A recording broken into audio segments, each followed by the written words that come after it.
city or a town, a frown. The business of a crown, of the living that abounds, of the church and the announcements. It's doing what counts, the underground sound in a city or a town, a frown. The business of a crown, of the living that abounds, of the church and the announcements.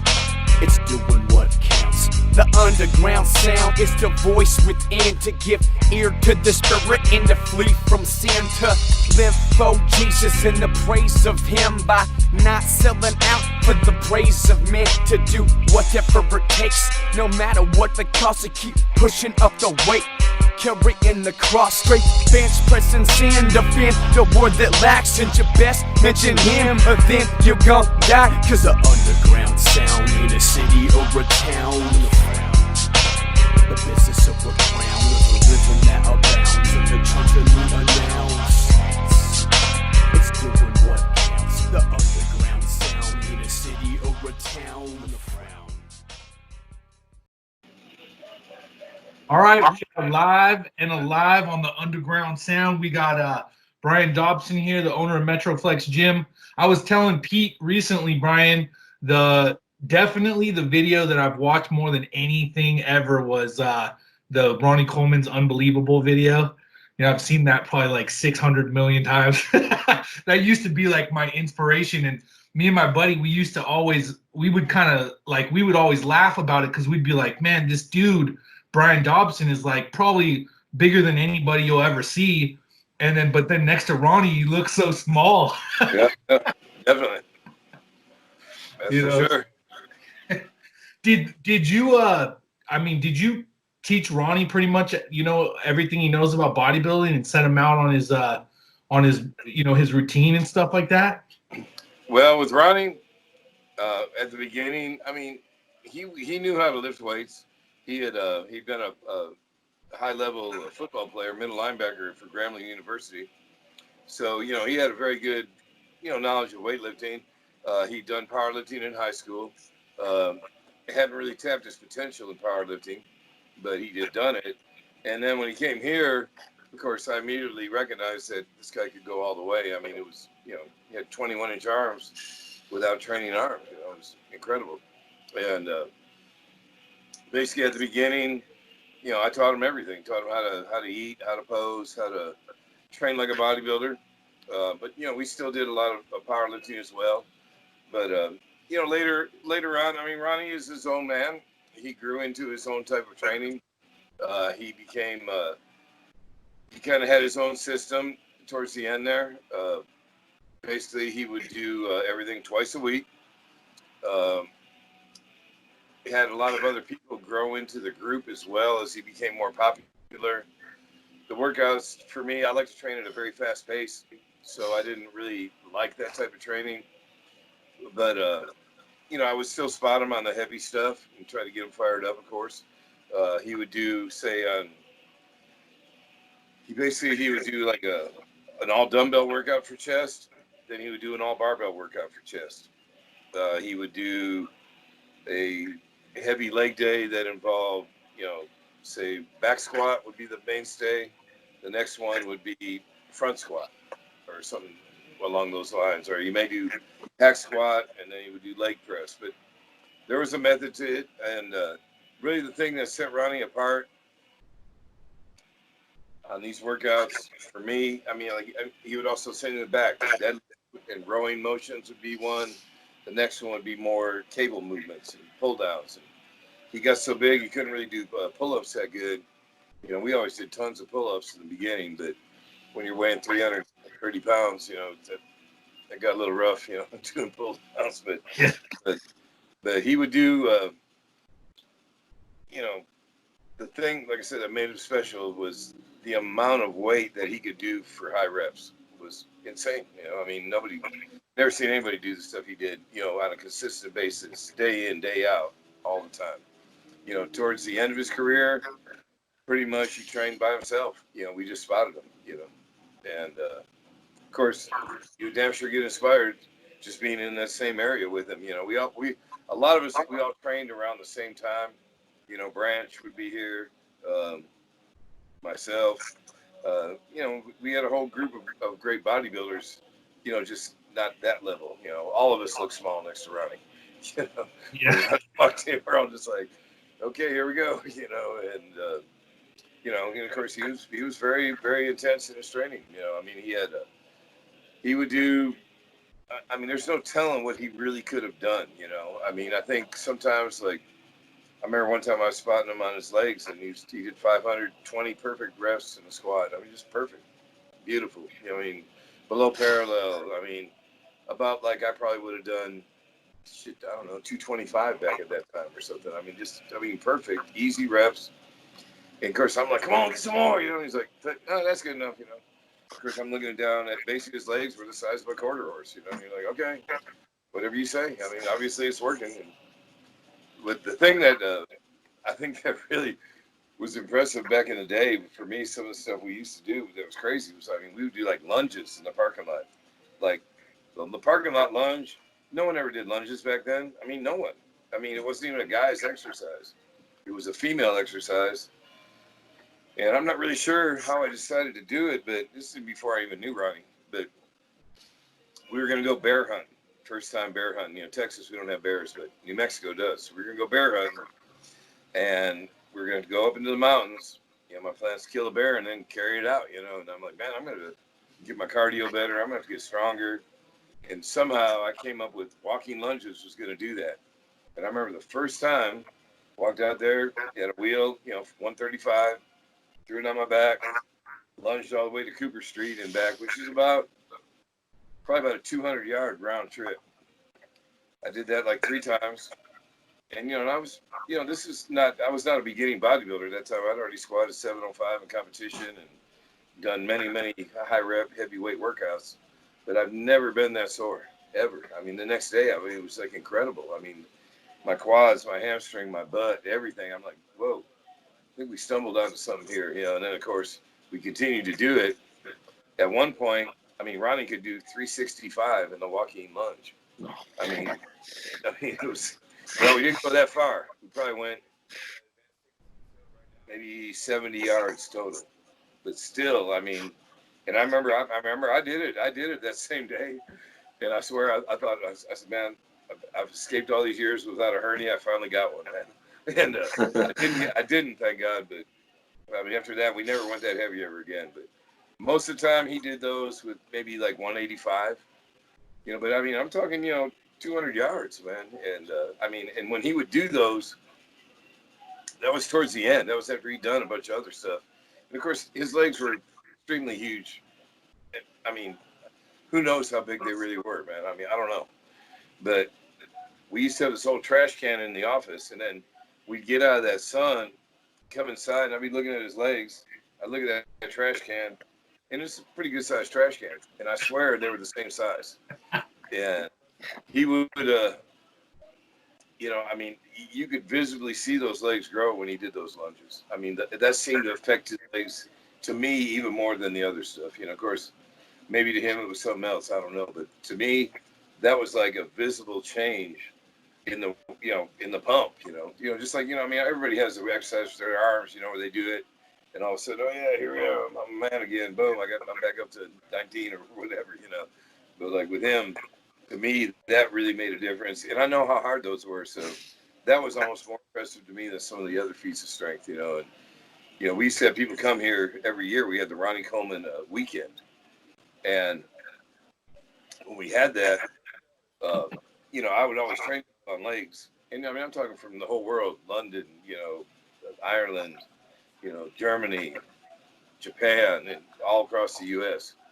And some of these dudes are some bad son of bitches, man. I mean, some were pro bodybuilders, and most of them would already be struggling by the time we get to the walk and lunge part. But I don't think I ever had any of them finish, ever. And I'm talking this after 10 years of people coming here, and probably 20, 30 guys, each time that I would train. We do like groups of like 7, 8 at a time. But I think just the style of training that really all of us did back then, it was, like people like, what's better, heavyweight for high rep or for low reps, or lightweight for high reps? I'd always say, well, really the best is heavyweight for high reps. You know, I mean, you know, here's Ronnie doing 405 for 12 on the bench press, 15 maybe on a good day, 200-pound dumbbells, flat dumbbell 15 times. You know, I mean, that's high reps to me. And I mean, you know, of course, the leg press video where he does the 23-20, I think he does maybe 10 reps with that. But that's on the low end. Most time we did leg presses, I mean, shit, I used to have Branch do 100 reps with 1,000 pounds. I mean, 100. It would take like 7 minutes, you know. I mean, practically. I mean, I remember one time I said, you're just going to leg press for 5 minutes straight. You know, and put like 700-800 pounds in there. And, you know, when you get done with that, you really didn't have to do anything else, man. You know? Very few people could finish that, you know, very few, or you'd have to pull weight, you know. But yeah, I mean, obviously Ronnie was a superhero, man. But, you know, I mean, there's a lot of really great people who come out of here. You know, Branch, of course, is another one. I mean, many crazy feats of strength that he's done. I mean, Josh Bryant. I mean, Josh was crazy strong at one time. I mean, he's still strong. I mean, but one time Josh wanted to become a bodybuilder. And I'm like, okay. I was about 55 years old by then, maybe a little bit younger. And I'm like, I'll train with you. I'll train you for it. So we started training together. And, of course, Josh's mentality was as heavy as possible on every single thing that we did, you know. And I remember we're doing friggin' stiff-legged deadlifts on the bent over rope platform, and he went up to like 785.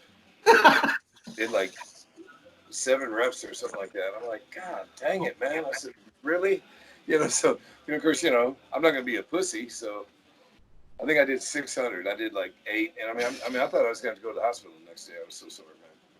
I mean, it messed me up. It was hard. And he would do, you know, like bent over row. He'd want to do like 600. I'm like, no.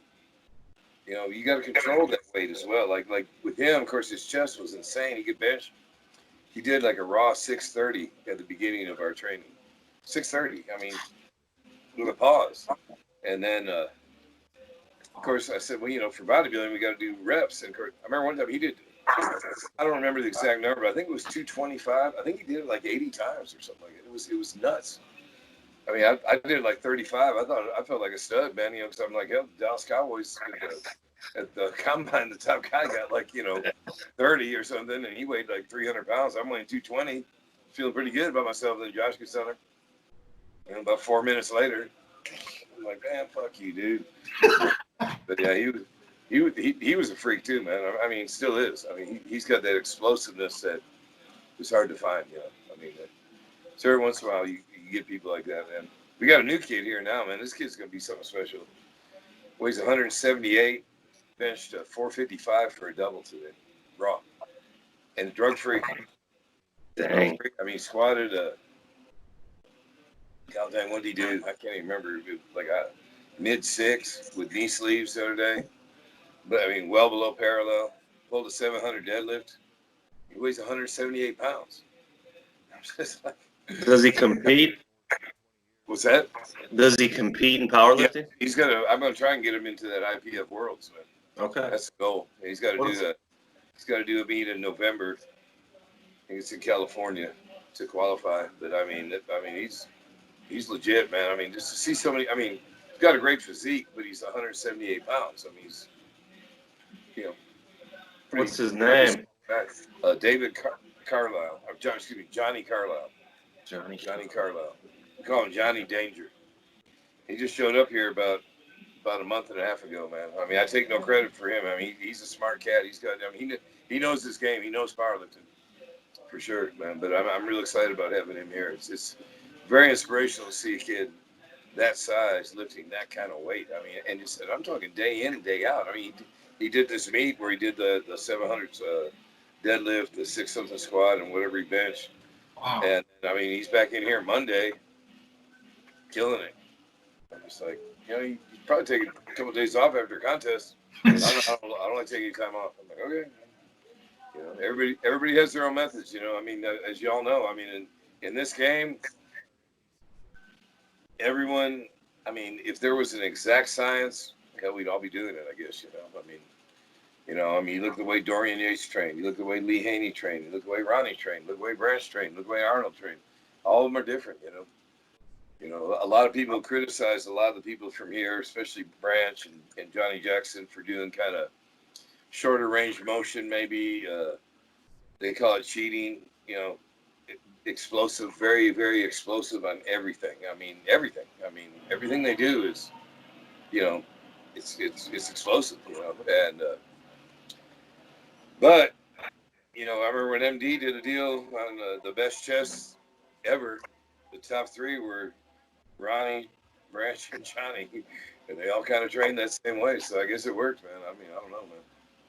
I mean, I remember when Branch got hurt, blew his tricep, and I was his trainer back then, and I said, okay, we're going to just start with real light push downs, and one arm cable movements, and everything, and that lasted for about a month. And really, his arms started looking good again, and then next thing, man, fuck that shit, go, fucking next thing I know, it's, just balls out, explosive movements again, and it didn't rip, I guess it was okay, but there's a lot of guys here that train that way, that they're just, everything's like for speed, and then, but it works, I mean, it obviously works, because everybody that I've ever trained that way has turned into a damn monster. Of course, I used to train that way. I mean, now knee replacement, shoulder replacement. I'm 63. But I'm still hitting it. I just got to be. Obviously, I'm not doing what I used to, but I still get it in every day, man. Still try to get a good workout, and still try to lift heavy as I can. So you competed in both powerlifting and bodybuilding? I did. What was your career like in those sports? I mean, I was good. I did well in both. It was a very different game back then. In bodybuilding, you basically, to get a pro card, you had to win.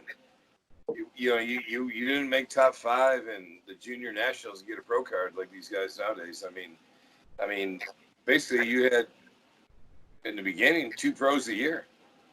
And of course, these are guys like Kevin LeBron, Flex Wheeler, it was very, very hard back then. I mean, it was just bodybuilding only. We didn't have men's physique. We didn't have classic physique or anything like that. I mean, I'd like to think I could have got a pro card in classic physique, but, maybe not. I don't know. Maybe I wasn't good enough then, because obviously there would have been other people competing for that as well. I mean, the heaviest I ever weighed at a contest was like 217. I was 6 foot tall, so by today's standard, that's a stick. I mean, thought I looked good, but by today's standards, I mean, heck, I guess Arnold would be considered a stick, but I still look at that physique and I'm like, in his prime, like when he did pump and iron, if I had a choice, that's probably what I'd like to look like above anybody. I mean, just look perfect, kind of very graceful, fluent, didn't have any bad injuries or anything like that, and, could still do athletic things, I mean, that, like a lot of guys now that I see, they're so big. Like we did a home run derby a few years ago to help one of our ladies here that had lupus, and to benefit her, pay her medical bills. And, and we got a lot of support, and we had a lot of these huge guys come out. I mean, the bigger they were, the worse they hit. I mean, I'm hitting the ball, 300 plus feet over the fence, and these guys are barely getting it 100 feet, maybe.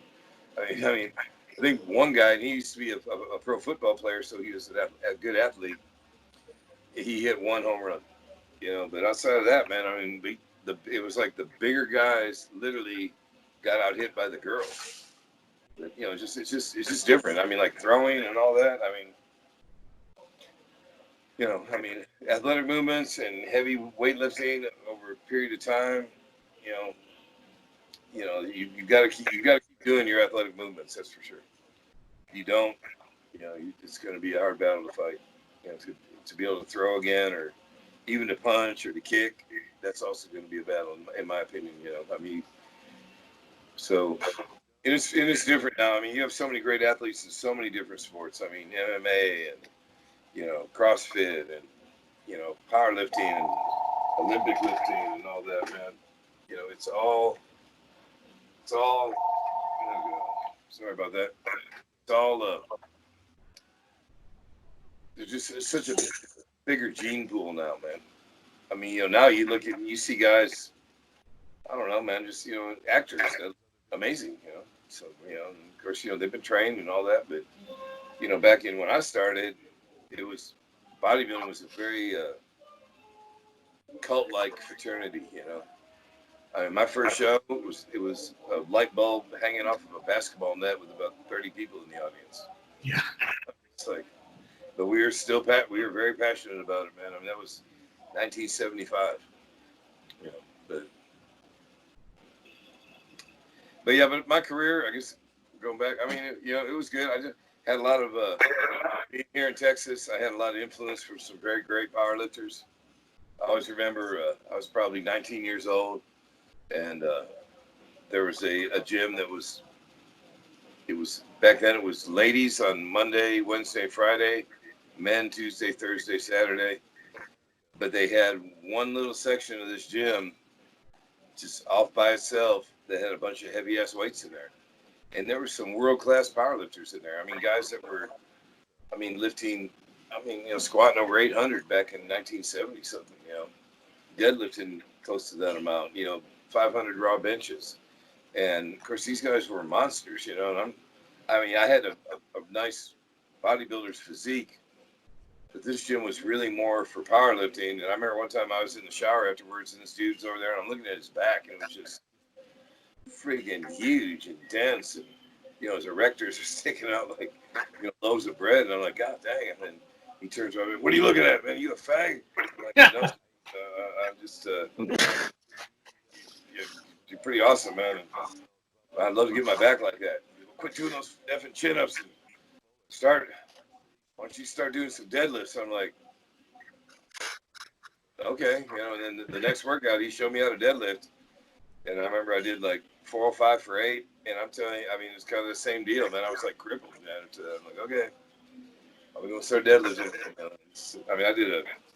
I did a 650 at 57 years old, still, so I can still pull. Now since I had my shoulder replaced, I don't know what I can really pull, but I've thought about maybe playing it again, see what I could get. It'd be nice to hit one more record or something, I looked up on that kid I was telling you about, because I was looking up the records for him the other day. I said, let's go see what my age group would get. Some guy from Russia did a 530 or something in my age group in weight class. I'm like, man, surely I could do that. So I don't know. We'll see. We'll see. I definitely don't want to rip it out of the socket either. That's a battle being around here. You see all these people going crazy, and then you want to go crazy, man. It's very hard to avoid that enthusiasm, and you see people just trying so hard, and there's lots of great stories, people that are famous here, but there's probably more great stories, people that no one's ever going to hear of ever, that accomplish some really good things, as well. We got to hear the story about the infamous story of Mark and the scalp on the wall. Yeah, that's a good one. Yeah, that was a crazy day. That's the day my shoulder got hurt for the first time. We're over there inclining. Yeah, of course, Mark was a freak. Mark was very powerful. Mark is actually the one that brought Branch here originally. He was, training him for free because Branch was sneaking into the gym where Mark worked. Mark had exclusivity. He was the only trainer in this big corporate gym. So there was no other trainers, only Mark. And I think he caught Branch sneaking in with some other kid, but he saw Branch's calves were like a grown-ass man's when he was like 16, and like a national level bodybuilder grown-ass man. And he recognized that. Anyway, he started training him, and Branch is tough, man, and he started bringing him here right away.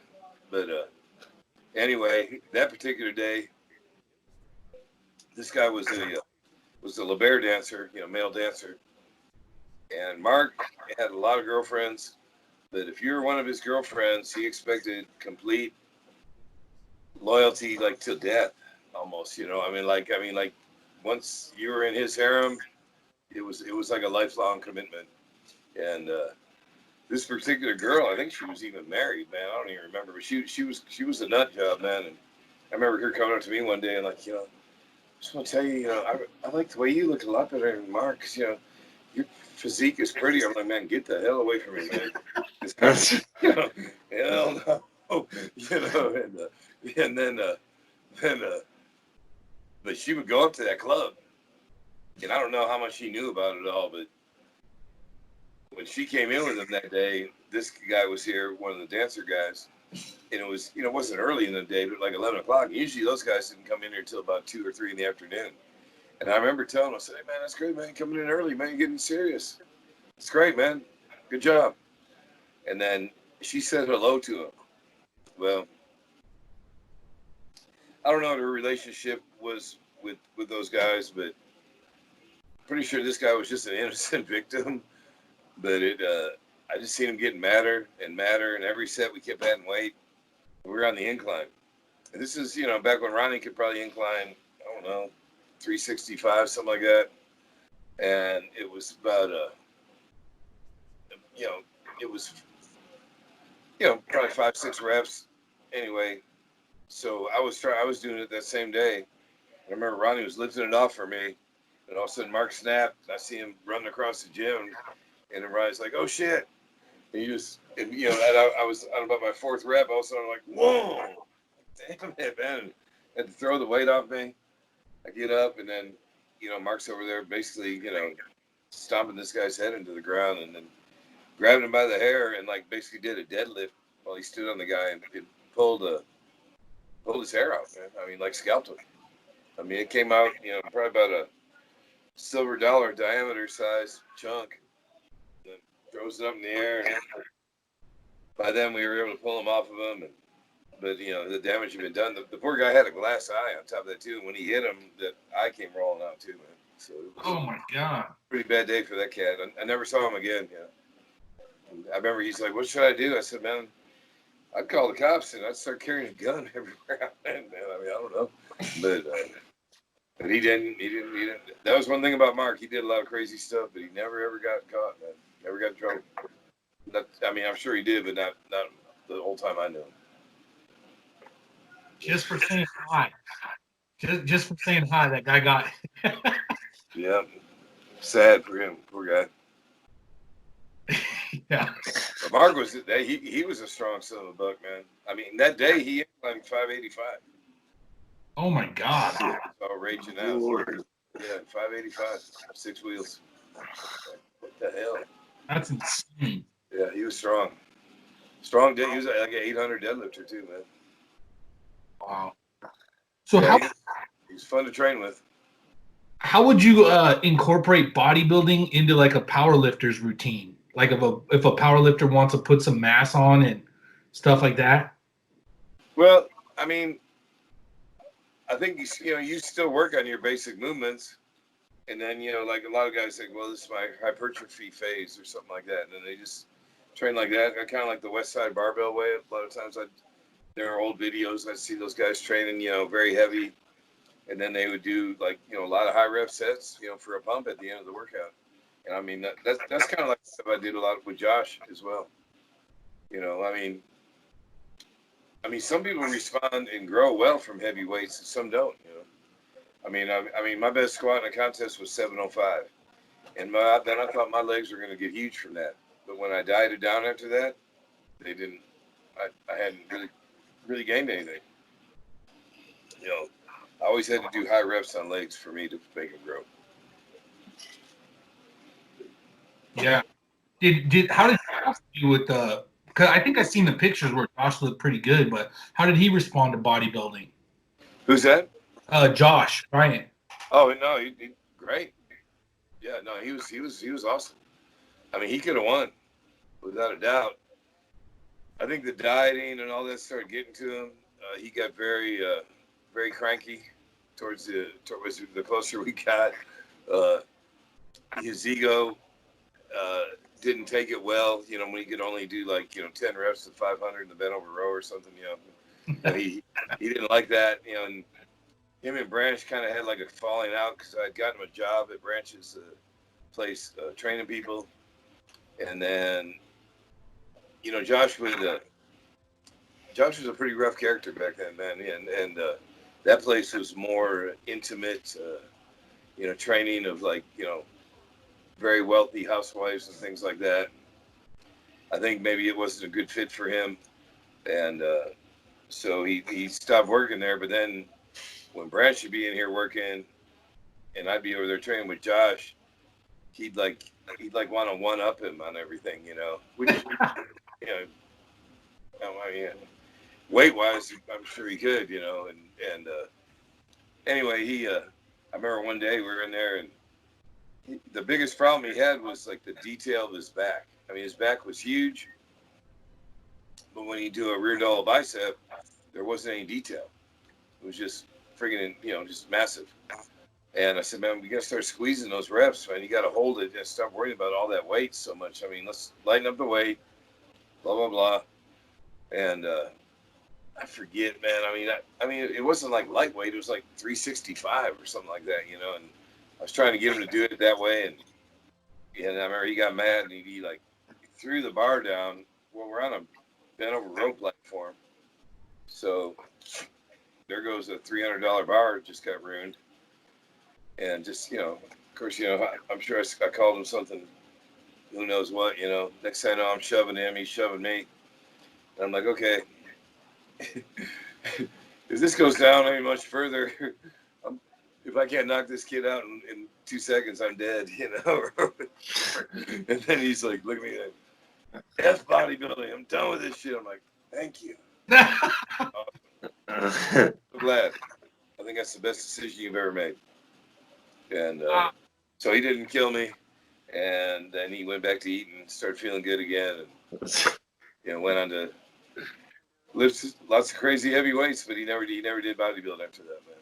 But I mean, his side chest was kind of like Arnold's side chest, where like when he'd hit it, it would like be up here somewhere. It was crazy looking. His front double bicep was great. Most muscular was great. He wasn't really at that point of hardness yet to where we could have seen how great his legs could have been, but I'm sure they would have been great as well. And his back would have been great. He just had to get more detail. I mean, he had a great physique. I mean, he still does. I have a lot of respect for Josh, man. I mean, he's a very smart guy. Who's the craziest person to come through the gym? The craziest? Craziest. And then the strongest besides Ronnie, if you got that. Man, I'd have to say one of the strongest I've seen is the guy from the Strength Cartel, that Pitbull. He came here just to press those 250-pound dumbbells we got because they can't find any that big anywhere else. And we've had a lot of people try them. I mean, I bought those for Ronnie for when he was doing 200 for 15. Well, I said, well, next step up. So I bought a pair of 225s and a pair of 250s. And the 250s, no one has ever pressed them. Actually, no, I don't think anyone's ever done the 225s, like a really what you consider legitimate, And I mean, I've used them for shrugs, I've used them for one-arm rows and things like that, heaving them, but I can't remember anybody ever pressing them. But this cat, I mean, he took those 250s, sat back with them, turned them all by himself, and pressed them. I mean, damn. I thought he was gonna get like 5, and he just got 1. But it was still, it was very, very impressive. And and we had other great strong people. I mean, we had a guy named Steve Goggins. I don't know if you remember Steve Goggins. Oh yeah. Steve Goggins was amazing strong for his weight. I mean, he did over 1,000-pound squat down here. I don't know what his best in competition was, but I'm sure it was around there somewhere. He was very, very powerful. I remember his first workout with us. He came over here, wanted to do legs with me, Ronnie, and Mark. And I told Ronnie, I said, man, this dude's like a 900-pound squatter, man. I said, man, he's gonna murder us unless we. I said, just follow my lead, man. We're gonna wear his ass out before we ever get to the squat. So we did like everything you could possibly do before you could get to the squat in high reps. And I remember doing the parking lot lunges. Took him out, man. He went down on parking lot lunges, and then after that we went into squat. And I remember that day, Ronnie did like 500 for 20. Wow. I got it for like, I think 13 or 14 or something like that. And I think Steve only got it like for 4 or something like that. But to his credit, that dude come back, and he came back, and came back strong, and just got better and better. And I mean, I forget what his best deadlift down here was, but it was seemed like high 800 something. And this guy 242 pounds. I mean, I would definitely put him up there as one of the very strongest ever. And just a great athlete too. I mean, he could dunk a basketball, and he was like 5'8" or something. Really explosive. Really explosive. So Ronnie did that after a whole leg workout, the 500 for 20. Yeah. Oh my God, dude. Yeah, Ronnie was a freak, man. I mean, his strength level and endurance level was, wasn't like a normal man. And that was all drug free. So that was those workouts. That's actually like a normal workout. That wasn't just for like the videos and stuff. Yeah, no, those are just normal workouts, man. That's crazy. crazy. I mean, like when he did the 805 squat and the 805 deadlift or whatever it was, I mean, that was the most he'd ever done. But I mean, he'd been close to that many times. I mean, the first year he was here, he pulled like a 7. We used to go to this deadlift contest every year, Texas Deadlift Classic or something it was called. And, we'd all try to win our division, and I would win the 220, Ronnie would win the 242, Mark would win the 275. And I think the first year, Ronnie did like 725 or something like that. And I remember when we first started doing the deadlifts, when I told him, I said, hey, man, in 6 weeks, we're all going to go to this show, blah, blah, blah. And he's like, oh, cool, man. And I think I beat him on the first time we worked out, because like we went up to like 585 or something like that. And then the next week, I went to like 600. Well, he went to like 640. I'm like, what the hell? And then the next week after that, he went to like 665 or something like that. And then just boom, boom, boom. And then by the, we basically trained for it for like 6 weeks. And I'm pretty sure he did a 725. And I remember he wore those tights he used to always wear. He had a pair of them on, and so adding friction to the pull and all that. Still just yanked it up. Yep. Yeah, he stayed natural for a really long time, right? Like he competed pro, natural, and everything. Yeah, I mean he won a pro show natural, and then I think he just got tired of he probably saw If I Want to Win Mr. Olympia, and boom. I mean, it really was amazing the gains he made after that. I mean, he went up. I mean, he had a great, amazing physique no matter what. But when with a little bit of help, man, I mean, maybe 50 more pounds of solid muscle. People never really saw what he was totally capable of. I always felt he lost too much weight at the end. Because, I mean, when you got butt striations at 300, why do you need to lose weight? Yeah. Why? There's no reason. Yeah. And, like to me, that when he made his comeback after, nearly getting beat in, 2002 or whatever, and he got beat by Gunter Schlierkamp at that Night of Champions thing, or that GNC show. Yeah. That next year, I mean, like right before that show, I was like, man, you need to go in like this. Don't lose any more weight. Oh no, they want me to weigh 250. I'm like, why? Where are you going to lose 40 pounds or whatever? He was weighing like 290. I mean, he had striations in his butt. Yeah. I'm like, you're ready to go right now. And we're 5 weeks out or something. But anyway, he followed his plan that the nutritionist gave him, and he got very flat, very small. It didn't work. I mean, he still won, but people, they weren't happy that he won, a lot of them, and he definitely didn't look like his normal self. The legs were still insane. The back was still insane, but like his arms were definitely down. But then, the next year he changed that, and he started eating and ate all the way through and came in and really showed what he could do.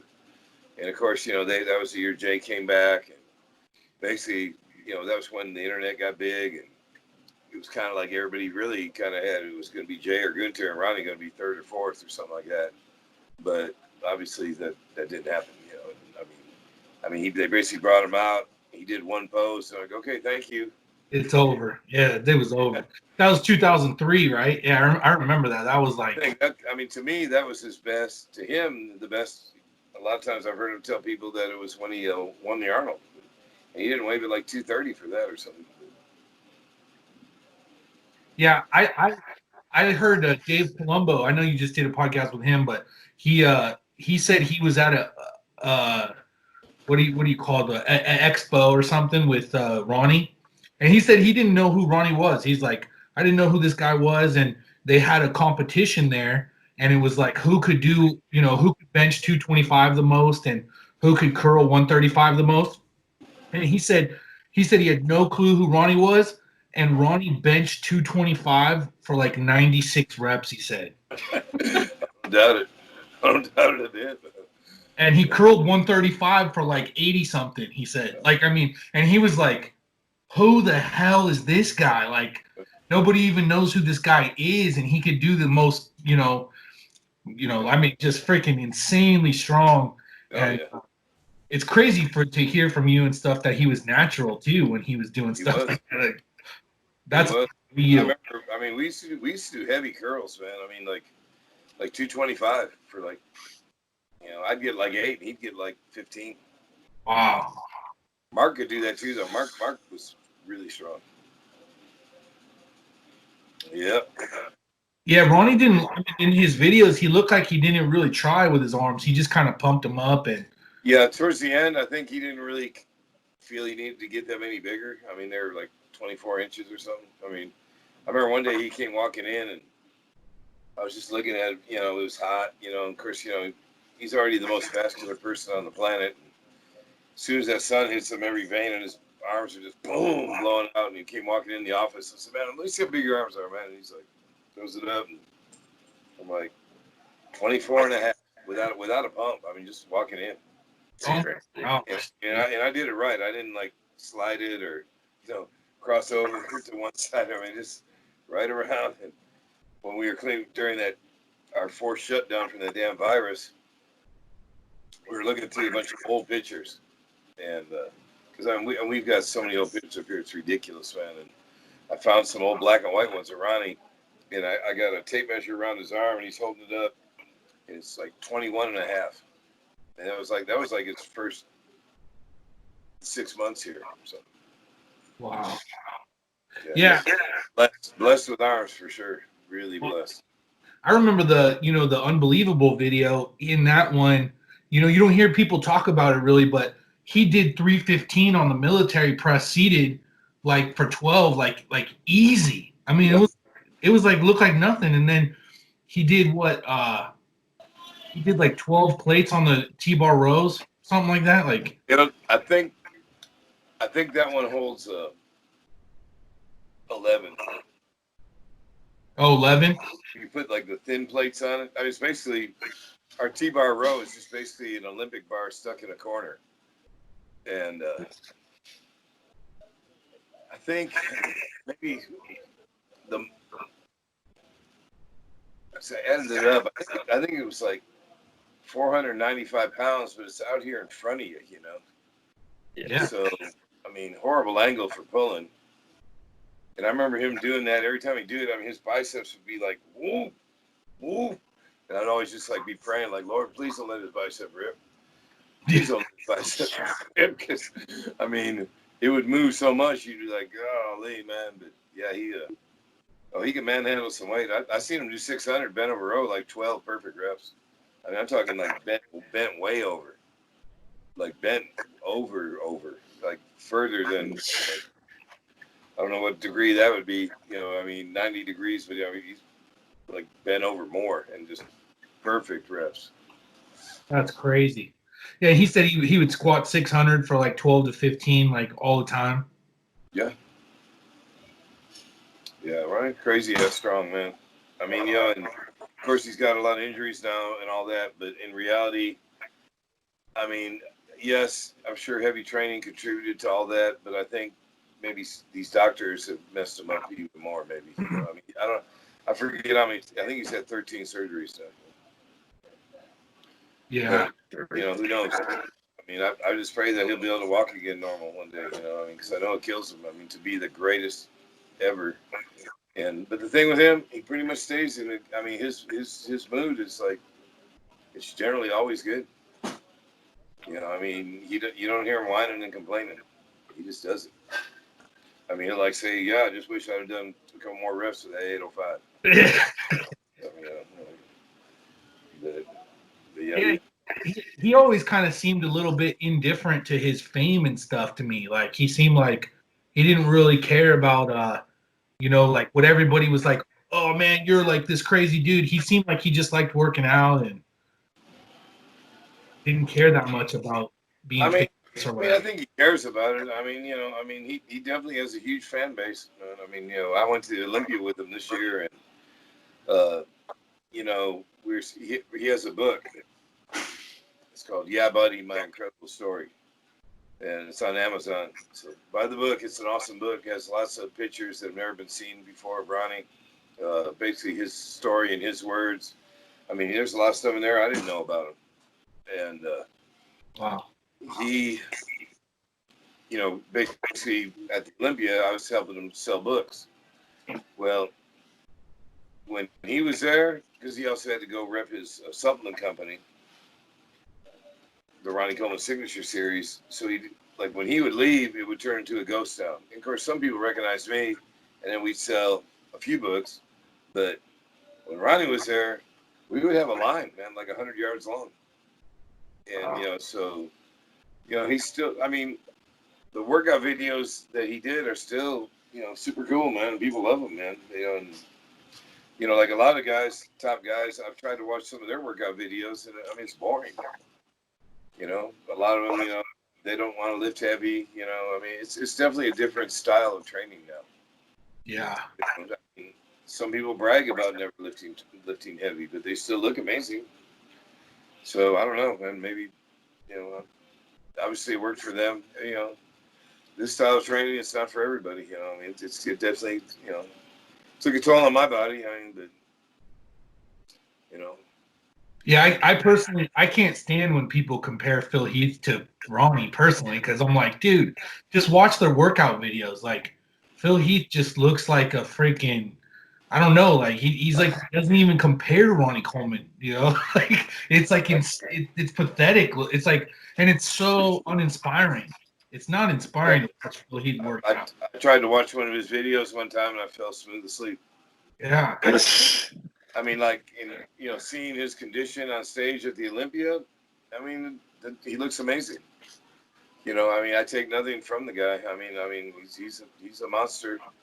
Arms are incredible, but, his name, The Gift, that's a good name for him. I mean, obviously a lot of it was a genetic gift, there's people out there like that, I mean, I do homeless outreaches all the time, and not everyone, but many times we're doing them. Some guy will just come out, oh man, you work out? Oh yeah, I work out, sir. How are you, man? And they'll be like, yeah, they say I should work out, and they'll roll up their arm and hit a shot, and I'll be like, it'll be like a mini version of Ronnie's arm or something, I'll be like, yeah, you probably should, and it's just, some people just, I mean, everybody knows people like that don't even work out and look like they do, So I heard stories that Phil Heath had, like, 19-inch arms just playing basketball, or something. Yeah. Definitely genetics with him. Bodybuilding isn't fair, man. I mean, it's definitely a genetic, the man with the best genetics, everything else being equal, wins, Yeah. But, hard work beats talent when talent doesn't work hard, So that's what I tell people here. I mean, I never tell anybody not to do it. We have people here, so many people want to be a pro. I mean, I have people show up here literally, move here. I'll be pulling up. They'll be sitting on my bench out in front of the gym. I'm like, hey, how's it going, man? Can I help you? Yeah, I come here because I want to be Mr. Olympia. Where are you from? Oh, I'm from New York. I'm like, okay. You want to join up? No, I'm going to live here, man. I mean, I want you to train me. I want to be Mr. Olympia. I'm like, what? But, I mean, it's happened more times than you can imagine. And course, I said, well, I don't train people for free. I have a job. I have a schedule I have to follow. I mean, I'll be glad to train you if I can fit you in, blah, blah, blah. And then, of course, most of those people, they don't have it, I mean, I can look at somebody and tell if you can be a pro bodybuilder. I mean, to be a pro bodybuilder nowadays, I mean, you got to have some serious genetic gifts, man. And, but I also don't tell them I'm not a dream crusher either, I always tell them, like I have a guy here right now. He's 6'6". Moved here with a dream of being a bodybuilder. Not Mr. Olympia. He just wants to compete and be a bodybuilder. But he weighs about 230. So I said, well, you've got to gain about 60 pounds. I mean, maybe not that much, but you got to get bigger. So start working on it. And I mean, he works hard. He's trying hard. So and then the other day he's like, man, am I just wasting my time? And he started asking me questions. I said, no. You're not wasting your time, man. If your goal is to do this, then do it, man. And just believe in yourself and try your hardest. And, that's all you can do, man. I mean, I'm not going to be the one that tells you not to do it, Because, some of the other older veterans here are like, oh, man, you're too tall. You'll never make it, And then literally 2 days ago, a guy showed up here just out of the blue. And he was from Brooklyn, just traveling, I guess. Just came in. And he was 6'5", about 300 pounds. And looked amazing. Probably had 21-inch arms, big legs. And I took the other kid. I said, hey man, why don't you let him work out with you today? So he did. And I said, you see that? That's how big you got to get right there. So I mean, obviously it can be done. I mean, there's. But, What about? I don't like to tell people no. They can't do it. What about success as a gym owner? Like, what would you say about being a gym owner? Like, what kind of stuff have you gone through there, and what's led to your success? Because you've had a ton of success as a gym owner. Why do you think you've been so successful in that? I think with me, I mean, financially, I don't think I've been a great success yet. I'm still waiting for that to happen. We have Metroflex gyms now all across the nation. We're looking forward to hopefully going international. We have, I think right now we're counting them up. I think we have 14 right now between Texas and the United States. The gym business is as far as for me, I mean, I still love to come here. I've been coming here 33 years every day, training folks, working out myself. That the COVID virus, it messed things up pretty bad, but we're pretty much back to normal. I mean, we've gained, I think, 60 some brand new members since we reopened less than a month ago. Some of my gyms, especially out in California, these cats have had huge increases. I mean, one told me he's had 500 new members. I mean, 500. I mean, Man. we'd have to get a new building. Another one has had 200 and something, and he's actually adding 4,000 square feet because he's he has to. Holy cow. But for me, I think a lot of it is just being willing to help people, trying to be personable to everybody, try to care about everybody, and you can get full of yourself, like, oh, I trained, all these great celebrities, but your bread and butter is still that guy who's trying to get a 16-inch arm coming through the door, or trying to get his first 275 bench press or his first 400 deadlift, I mean, and you never know what those people are going to turn into. I mean, who knows? I mean, they could become great pro bodybuilders one day, so I kind of try to look at everybody as a possible champion, and it's it's a lot of long hours. I mean, like here, it's Friday. It's I've been here I've already been here probably 11 hours today. It's hot as hell. I mean, I can't. I have no idea what the temperature is in this room. It's probably 95 to 98 degrees. I mean, I got a little dink fan blowing on me, but you know what? It's all right. I'll be done pretty soon. And you just got to keep going at it, hitting it, and going every day. And it's kind of like training. It's the gym thing. It's as far as business. It's a long run thing, man. Like all the gyms that we've had that haven't done well under the Metroflex brand are gyms that, like, the owner was kind of like, well, I'll come in at 7 o'clock and close at 10. So all day long, he's got either trainers or, someone else running his business. And those are typically the ones that don't do well. You've got to be there. You've got to be hands-on, man. And you got to be able to, you got to inspire your members and you got to help them. And, it's if you expect someone to do that for you, I mean, maybe you could find that one special manager that could do that. I'm not saying it's impossible, but that's one of the first things I tell all the prospective owners. I go, man, be prepared to work long, long hours. I mean, when I first opened this place, I worked all the hours. I was the only one. Just me. I mean, we started this place with nothing. Of course, and back then, you didn't have to be open 24 hours or till midnight. I mean, gyms would be open like literally from 10 in the morning to 8, 9 at night. That was it, back then. And then 24-hour came along and screwed all that up for us or whatever. Blessed us, so I can spend how you want to look at it. But of course, now they're supposedly going bankrupt and gone. The one down the street from us, it's over for them. So hopefully we'll be getting a bunch of their members because I'm sure they had thousands. We've got a lot of big corporate gyms around us. I mean, I got a bunch. I mean, there's probably about eight or 9 gyms within 5 miles of me, and they're all big. But like we have that niche. You have that niche. Those people that want to train hard, the ones that want to make gains, the ones that want to sweat, the ones that want to be competitors and things like that.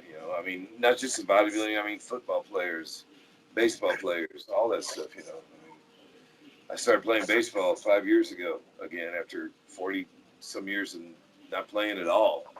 And of course, it was an eye opener for me. I mean, I lost so much of my athletic skills, but got some of them back, and I've learned how to train people for that sport as well. And I've had good results with that as well.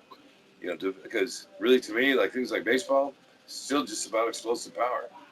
The way most people train for baseball is making them run long distance and do like these long, exhausting workouts. I mean, you're either throwing a ball with explosive power or you're swinging a bat as hard as you freaking can. I mean, it's one rep. So I do a lot of one rep stuff with these kids, man. I mean, like literally, like speed pulls, stuff with chains or bands, or a lot of stuff like that. But anyway, I'm getting off the subject. I'm sorry. No, that's okay. That's great. Basically, my success, I think, is just never giving up, man. Just continuously going forward. I mean, I'm not perfect. I get depressed just like everybody. I get days where I forget how blessed I am. I mean, I'm not having to go punch a clock somewhere. I'm not having to go sit on an assembly line and with a ratchet gun. Yeah. Like a zombie or something. I mean, I still get to do things, and like if I want to go get my hair cut, I can still go around the door and go get my hair cut or whatever, or something. Yeah. Yeah, very blessed. And I think everybody forgets that in their job. I mean, I don't care what you do. I don't care if you have the best job on earth. I mean, I think we all get complacent and we all forget how blessed we are a lot of times. Well, that was something that I really, I found super inspiring was like how you would pray with Ronnie and stuff. And that's kind of like the last thing I wanted to ask you about was your faith in God and like how that has played a role in your life and stuff like that.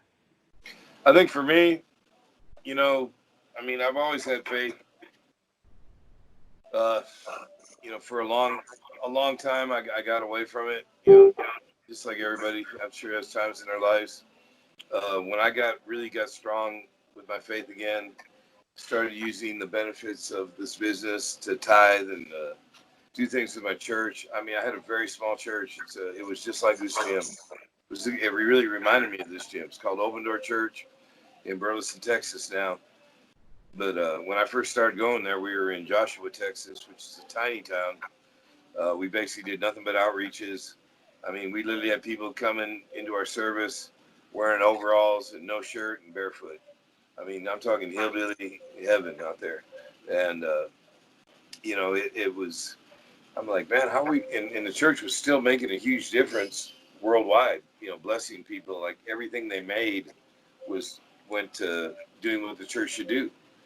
Bless the unfortunate, help the widows and children, and feed people that didn't have food. And that is now grown into a huge ministry, to where I'm just one of many people that give them a substantial amount of money, and the church is in turn growing. When I learned how to tithe, God in turn seemed to just open up the doors of blessing for me.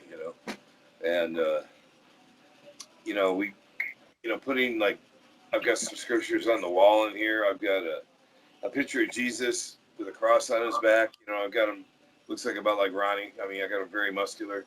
I mean, because a lot of young kids, they don't really know the Jesus story, and they do, and they think of other Christian people, and they think of being weak or frail or a wimp, where in reality, I would say Jesus, I'm pretty sure he was extremely strong. And, I mean, he took just to endure the beating he took to go to the cross was, would have killed anyone else, I'm sure.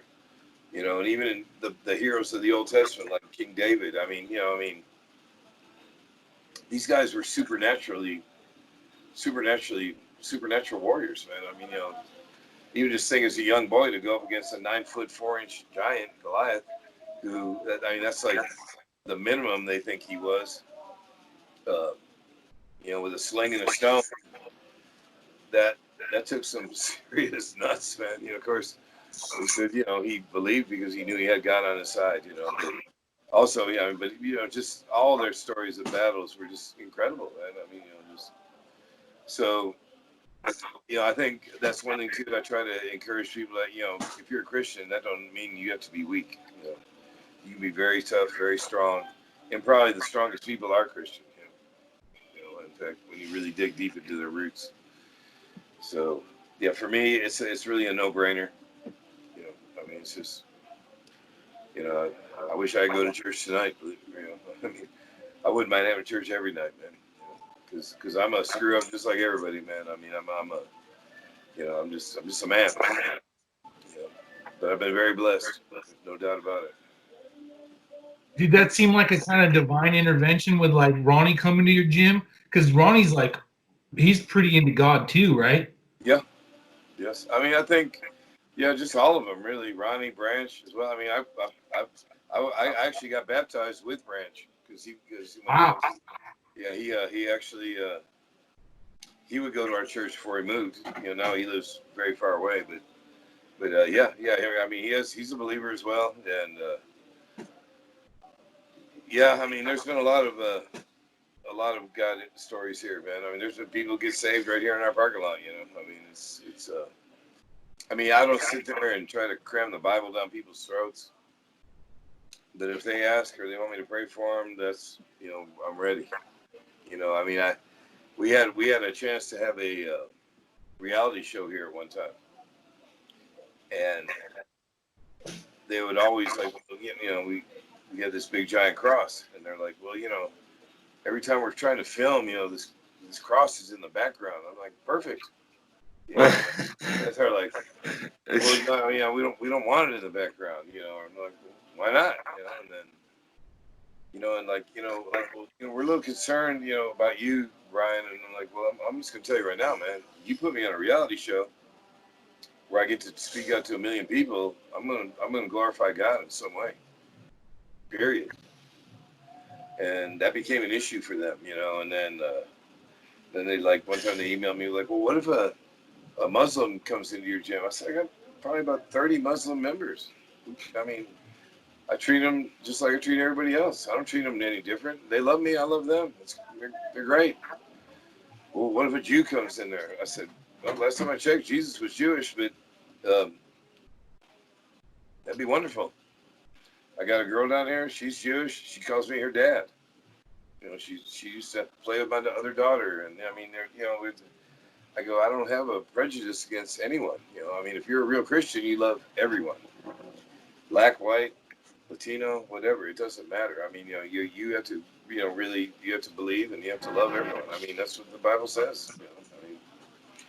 So, but and that's why I think we never did get that a reality show, because that was a big issue for those folks, man. I don't know. That would have been cool. It would. I mean, I'll tell you what, the dadgum trailer they made, boy. I mean, you think some of the videos Ronnie make you want to work out? It was badass. But What channel was it? Oh, they never got it on a channel. Okay. So, You know, they at first it was Spike TV is who they're trying to get it on. oh, okay. And I mean, they tried the History Channel. They tried a bunch of channels. You know, History Channel because we had a history here. You know, we've been here for a long time, and but they also did a lot of like one night right before the Olympia, and I told Branch when we were talking about it, I said I'm never gonna promote bodybuilding in a negative light. You know, I don't want like the bullying aspect and all that kind of crap. You know, and he goes, I agree, man. And then it was right before the Olympia, and him and Johnny, they were kind of like going to be the stars of this thing. Except after Ronnie had retired, they were going to Olympia like literally in about 4 or 5 days. Well, these people, they wanted us all to go eat at a steakhouse, you know, a $high one in Dallas. I'm like, these guys can't go out to eat. I go, they can't even smell that kind of food right now. They'll lose. They're basically eating like boiled chicken and lettuce right now. You know, I mean, you know, you see how angry they are when they're working out. I go, no, that ain't gonna work, man. And I told Branch, I said, man, do you want to go to this? I mean, they're what this. He's like, no, I ain't gonna do that. It's nuts, man. And then I'm like, yeah, that's what I thought. Well, then that director started talking to him like, you know, hey, you know, if this thing goes big, you know, y'all are gonna start making some big money. Blah, blah, you know, I mean, we weren't going to get paid that much the first season. But if a network buys it, that's when you make the big money. So next thing I know, he's like, hey, we're going to do it. I'll meet you over at the steakhouse at 6 o'clock or whatever. I'm like, I got shorts and a tank top. I can't even get in there dressed like that, you know. And he said, well, they're getting like a private room. And so he brought me like a shirt to wear. And the whole thing was staged. They made him throw a temper tantrum over someone wanting butter on their steak or some crazy stuff, and threw it against the wall and stormed out of there, grabbed his wife, drug her out the door, and all this. And I'm just like, oh man. I mean, it looked like they're like, man, you did a great job acting. I go, man, I wasn't acting. I go, me shaking my head in disgust and disappointment. That was real. And I go, that's the last thing I want people to see him do, you know. I mean, that's you know, all that stuff. It's all about they want controversy and they want, you know, people infighting among each other and crap. Like, it's just weird, man. I'm like, no. And you know, and it eventually got to the point where they were, I forget what channel it was, but it was like a channel that was more family oriented. They said, well, there's nothing about God in here, and there's nothing about this, there's something that, and we like to represent that in our shows. Well, then all of a sudden, well, hey, Brian, he's like a pastor. I mean, you know, he does this, he does that, and he blah, blah, blah. And when they turned, then now all of a sudden, they wanted that. I just thought, you know what? I'm out, man. I'm done. I said, because before, I mean, you couldn't even see any of our scriptures on the wall or the cross in the background. So, you know what? I'm done, man. I'm not doing it. And it never happened. So. Wow. You know, yeah. So, but really, I'm hoping that we do get. You know, I'm really hoping we get a bunch of new gyms. I mean, that's my goal, and you know, I want every one of them gyms to promote God in some way or another. You know, I mean, they got to put. They have a very small requirement. You got to put a scripture up on the wall. Wow. That's it. And I've lost some gyms because of that. You know, I had one guy from the Middle East, man. I was talking to him for a couple of months, man. I mean, he loved me. He'd seen all the videos. Everything was cool. And then when I sent him the agreement, man, I mean, he went insane on me, screaming. You know, I mean, I would never put this on my gym and that. I'm like, okay, we'll call it, you know, Jihad Gym. I don't care, whatever. But you know, don't call it Metroflex. Good luck. You know? So yeah, so that didn't work out with that cat. And he was gonna like open 4 of them supposedly. You know, supposedly had he was like some kind of Persian royalty or something. I don't know, man. Anyway. What is your favorite scripture? Man, I don't really have a favorite one. I really don't. I mean, Philippians 4:13's on the wall here, about 20 places, I think. But I mean, I honestly don't have a favorite, man. I really don't. It's probably should. I mean, I like the one, put on the full armor of God. So you'll fight against the wiles of the devil. Shield of faith. All that, sword of the spirit, all that stuff. That's a powerful one. But I don't really have a particular favorite.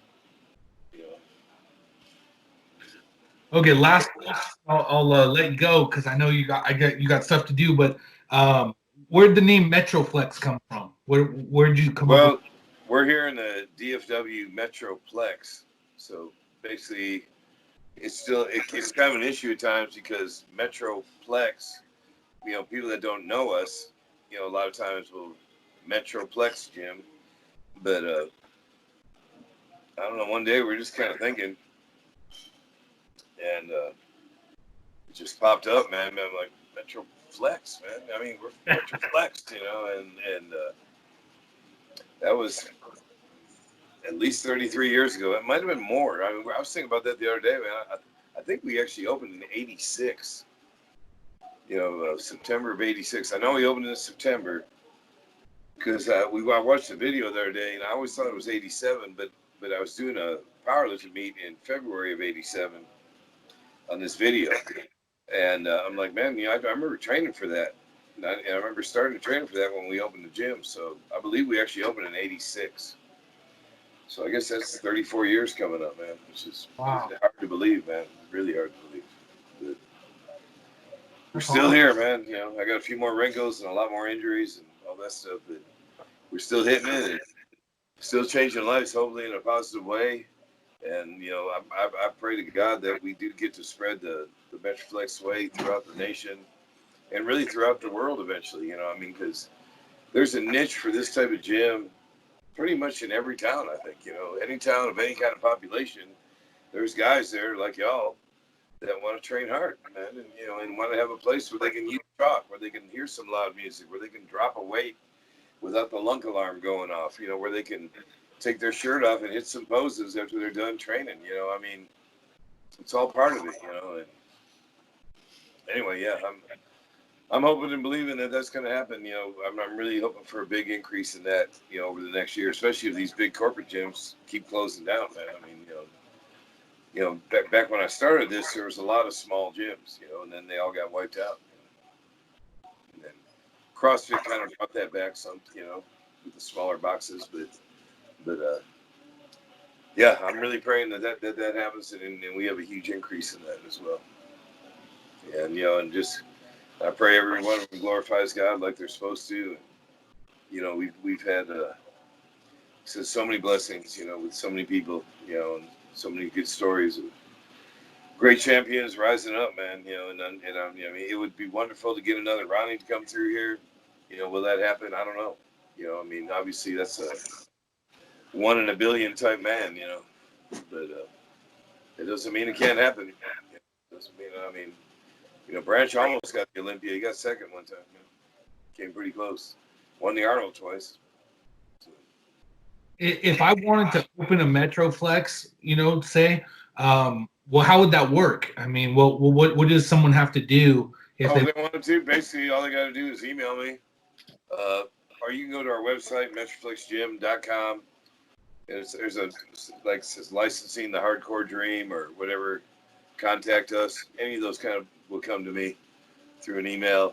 I like to do it. I kind of like to have people fill out a form. I mean, some people think they can open a gym with $10,000, and unfortunately, that's not the case anymore. But we kind of you kind of feel someone out.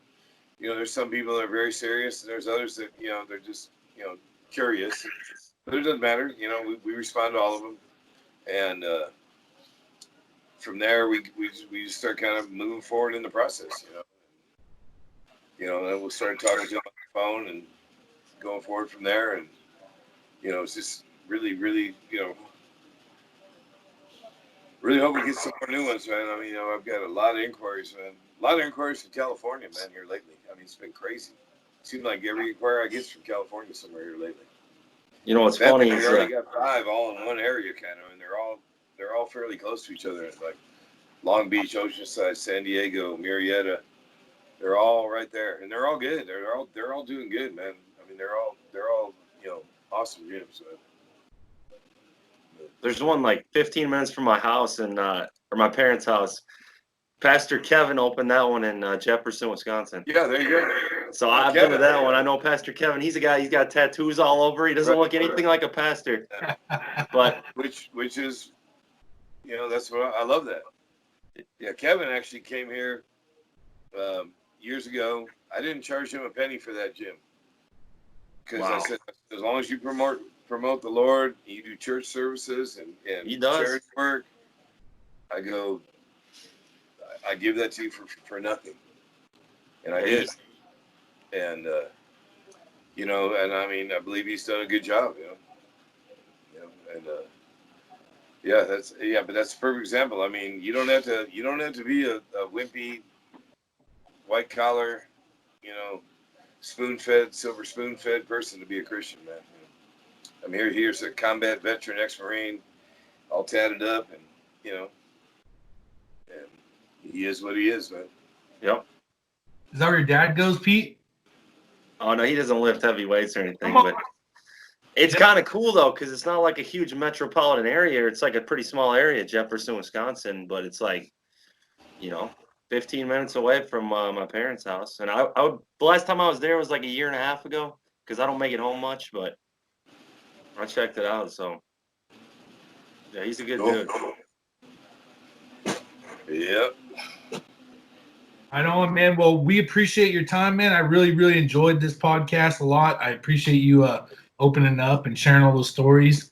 And yeah, man, we'll stay in touch. And you're going to be seeing me and Pete just throwing some muscles here on the show. Yeah.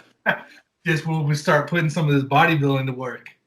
Yeah, I mean, it's all good, man. I mean, it won't hurt you, that's for sure. No. Well, maybe a little bit, right? It might need some surgeries one day down the road, but I mean, let's face it, if we're in this game for time, eventually you're going to get some kind of injury. yeah. But if you didn't try hard. That's how I look at it, man. Yeah. Right on, man. Well, thank you very much, man. Appreciate it, buddy. And God bless you and have a good rest of your night. All right. See you Thank you all so much. Thanks, buddy. All right, See you bye-bye. next.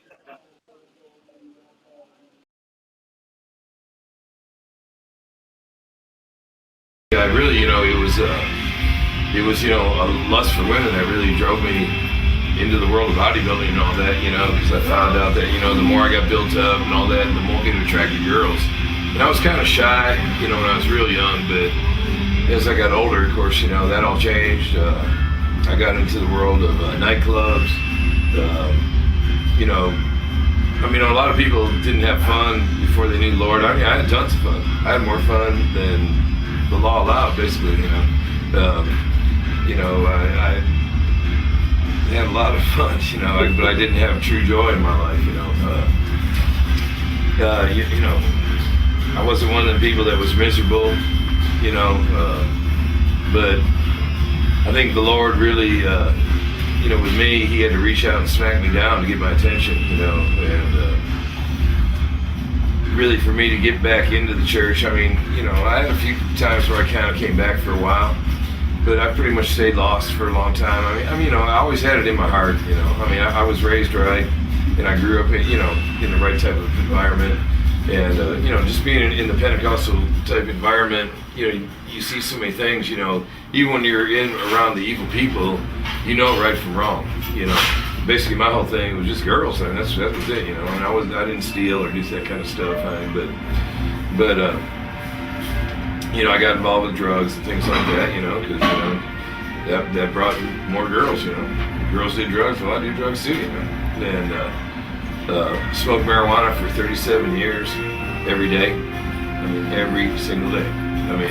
Couldn't drive across town without smoking a joint, Couldn't live without it, And then, thankfully one day in church here, about 4 or 5 years ago, I mean, I just put it out. I mean, I just knew right then that it was no longer, God's will for me to, to do that anymore, and He wasn't going to be nice to me about it anymore. I mean, I kind of thought, well, I'll cut back. It'll be all right. I'll do it every once in a while, But if I'm going to be a testimony to folks, I had to quit it. I mean, kind of hard to try to save somebody, to blowing smoke on them, So, I don't think it's a salvation issue even to this day, really, with folks. I mean, I know a lot of people are in that bondage, just like cigarettes and a lot of other things in this world, prescription drugs. But you can certainly overcome it, with God's help. And for me, it was very easy to overcome. I mean, really easy. I just turned my back on it. One day in church, I turned my back on the natural. I turned my back on that altar. I faced the door and I prayed out loud to the Lord, I'm done. And, I'm sure my wife was freaked out when she saw me, dump, several $100s of that crap down the toilet, I mean, she was very happy, of course, but I'm sure she was shocked. And I've never done it since. Not one time. Very good.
Such an honor to have Brian Dobson here today with us. And so much give it up for Brian. I'm still listening. You still have to grab that mic from my wife right there. That's all right. Break it, brother. We'll buy more. We're just glad you're here. Don't worry about the pot plant. Does he do this at home?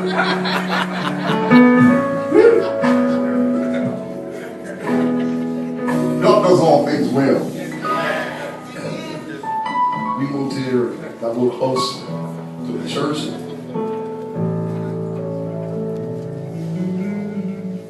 I didn't want to wind up an old fat preacher.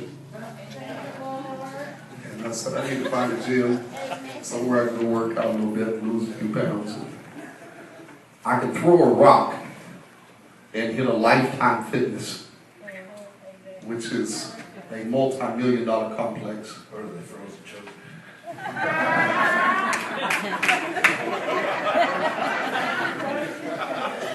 One of the things you're going to find out about him is he just calls it like he sees it. He's one of those guys, he don't scratch where he don't itch.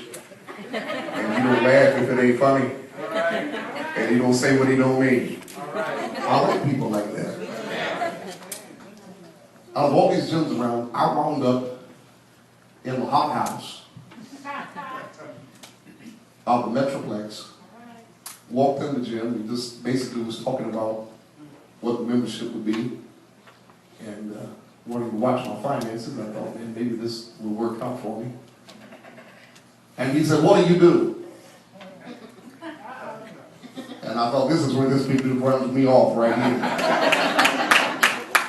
I said, "I pastor a church. We have a starting church in Arlington." Told him the name of our church. And after that, it wasn't any more talking about the gym or working out. It was all talking about what Jesus Christ has done in his life. Would you put your hands together and welcome Brian Dobson here with me today? I give God praise for him. And we're blessed and we're honored to have him.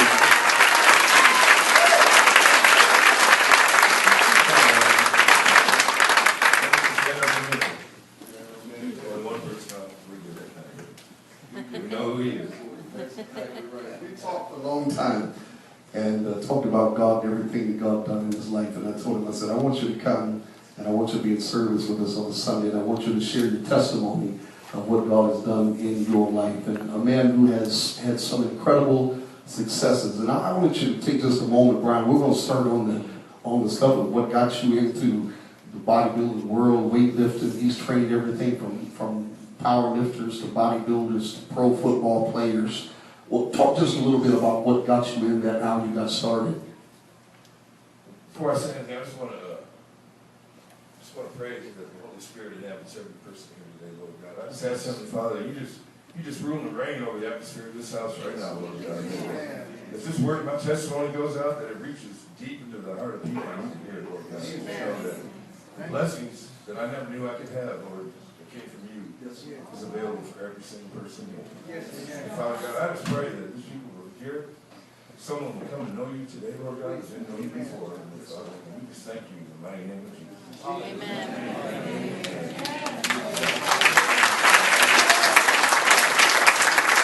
I feel a little bit awkward actually after hearing Bobby go off, man. Man, love it. I mean, at our gym, we do play some secular music, and we receive a lot of criticism from that, but I believe I can get down pretty well with it.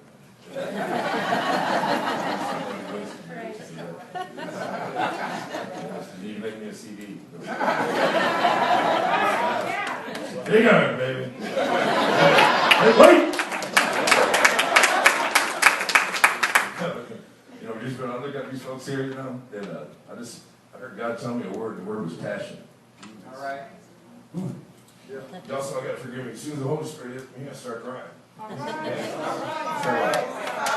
Horrible from that like me because I used to beat people up in my young days, kind of dominating even in my world of now. And but God's a comedian, and He likes to do things like that. Actually, I think it gets people's attention when they see me crying like a little girl if you're having STD moments. But the word I heard while I was during this praise and worship day was passion, and that if we're going to reach this city, Arlington, first of all, you're going to have more than one service, brother. Amen. I believe he told me that, at first I thought that it was going to be a new building, but now I believe it's going to be this building right here. All right. Because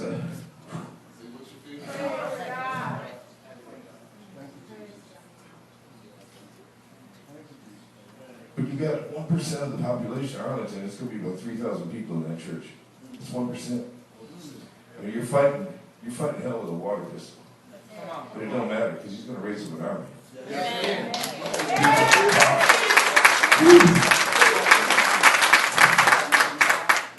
God anointed me to raise up champions, and Jonathan, He raised you up to raise up warriors for Christ. Yeah. You're going to have that Saturday night service, I believe. Sunday morning. Somebody in Rock Church ought to be shouting right now.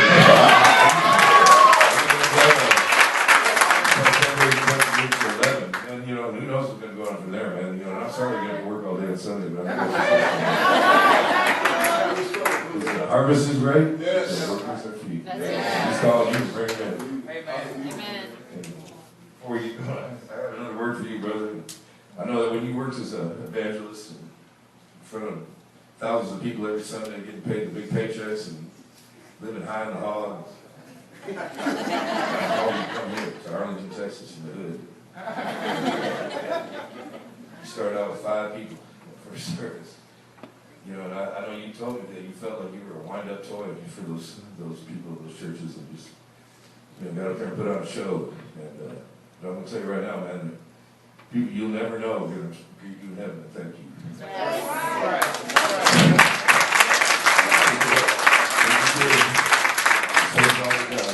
the Lord. You brought those people to know Him. If you hadn't been there on those Sundays, reaching those folks, then they would never known the Lord. So it's going to be awesome when you get there, brother. Amen. That's enough of my prophesying right now. But basically, this gym started over here right down the street on Cooper. Back then, we used to go dove hunting across I-20, 25 years ago. I mean, Arlington was a different time then. You know, this was a very elite part of the city back then. And, you know, you didn't have no day laborers wandering around drunk all day long, up and down Cooper. You didn't have people coming to your door begging for money because they're addicted to crack or methamphetamine. And it was a different time then. And you know, I started out, and it was bold, you know, to start out. I started out with a $2,000 investment, got lucky, got that gym started, and, you know, really started because I didn't want to work out in a lifetime stuff. It just wasn't hard to work with, you know. And, you know, God blessed me, blessed me big, you know. In 1990, some man named Ronnie Coleman, you know, who was an Arlington police officer. He sent him to the gym, and I didn't really know at the time that was from the Lord, you know, but I do know now. You know, Ronnie calls me his angel. And, you know, Ronnie gives glory to God. You know, when he won those Olympias, you know, he lay prostrate on the floor the first time he won. And it was, oh man, he fainted. But he didn't faint. He was giving God glory. And I started with something different, you know. And, you know, God anointed me to be able to raise champions, you know. I mean, I tried for many, many years to make it to that pro level. And, you know, it wasn't from lack of trying, but, you know, I mean, it's a very elite thing. It's I mean, I don't know, 1 out of every couple 100,000 might make it, you know. And really, the sacrifice of your body, really at that level, I wasn't willing to use with the different drugs that were required and all that. I was, you know, that wasn't for me. And, you know, I did well, but I think what God called me to do was to build champions, really, you know. And, you know, after Ronnie, I really started to realize that, and, you know, because of him, he really got us on the worldwide map, and people knew what we were, and we knew we were different, you know, and the word hardcore became real cliche, you know, hardcore. Did Jesus come?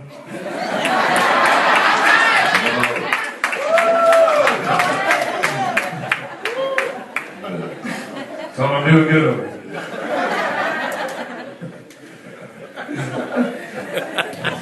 I'm sorry, I know that's embarrassing.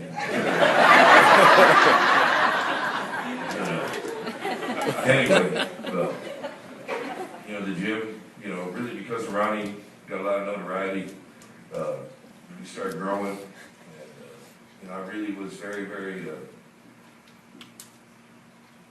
I still was living kind of with a poverty mentality. I didn't really, I mean, I knew that I was introduced to Jesus as a young boy. And, you know, I don't want to go into all that because we'll be here till 4:30 this afternoon, but, you know, I knew him as a young man. And, even though I worked 10 years in the nightclub business and went as far to the dark side as a man could go, he was always there tugging at me, pulling me. What are you going to do that for? You going to do the drugs? And I knew it was wrong, but I did it anyway, you know. And, eventually I did so many drugs that, you know, I couldn't hear him anymore. But, and it carried over into the gym life, you know. I was addicted to marijuana for well over 30-some years. I mean, I'm talking every day. I'm talking, I couldn't drive more than 30 minutes without smoking. I mean, I just couldn't foresee that. I mean, I didn't measure destinations and distances. I measured it, how much I was going to have to smoke to get there. And there's one of my brothers here today, Brother Jay, you know, he remembers I'd have him watch the gym, and I'd go tell him going to the bank. 5 o'clock. I'm going to the bank. And, you know, and then met my beautiful wife, Randy, and really, it's really because of her that I changed, you know. Show her, raise up, baby.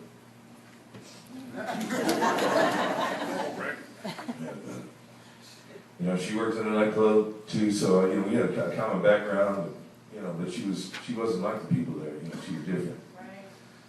And you know, I fell in love with her, and you know, I was still living a very dirty life. You know, even the gym was doing all right, but you know, then I met. Actually, it was before her. You know, a thing called methamphetamine come into my life. You know, and it started out as something like a performance base for me.